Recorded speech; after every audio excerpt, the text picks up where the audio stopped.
It was me. I was behind it all. I stole the 2020 election, and this is my confession. The single bulb cast long, grotesque shadows across the room. It flickered, momentarily plunging me into darkness. Then the weak light returned, illuminating beads of sweat on my forehead. I ran a trembling hand through my thinning hair. My eyes, bloodshot and filled with a haunting regret, met his. This was the moment I had dreaded, the moment I'd tried to outrun. But the truth, like a caged beast, had finally clawed its way free. "It was me," I whispered, my voice raspy, broken. "I stole the election."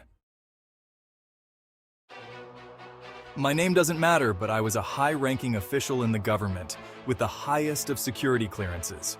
I had pledged an oath to uphold democracy, but I became its executioner. Driven by power lust and loyalty to my candidate, I believed only my candidate could save the nation. Blinded by conviction, I thought the ends justified the means.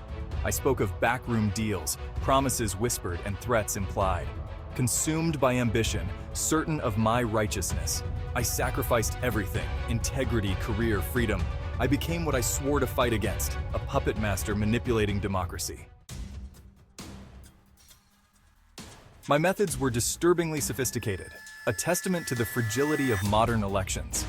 I detailed how I had infiltrated voter databases, subtly altering registrations and purging legitimate voters from the rolls.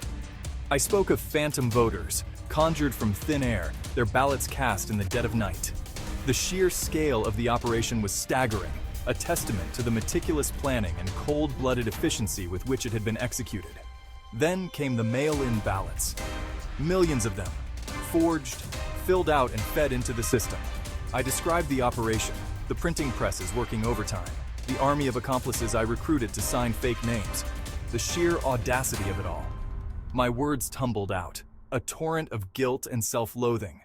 I spoke of manipulating voting machines, exploiting software vulnerabilities, turning technology, the supposed guardian of democracy, into a weapon against it. The lengths to which I went to cover my tracks were even more chilling. I deployed advanced algorithms to erase digital footprints, leaving no trace of the manipulation. Physical evidence, ballots, hard drives, even the clothing worn by those involved, was incinerated, vaporized into the night. I recounted tense meetings in deserted warehouses, the acrid smell of gasoline lingering in the air, the fear palpable as we watched the flames consume our crimes. But the most insidious tool in my arsenal was misinformation. Fake news articles, doctored images, and inflammatory social media posts flooded the internet. It was a blitzkrieg of lies and distortions, designed to sow chaos, to undermine trust in the electoral process, and to ultimately silence any dissenting voices. I had weaponized the very platforms meant to connect people, turning them into engines of division and distrust. At first, there was exhilaration. My candidate had won, propelled to victory by my invisible hand.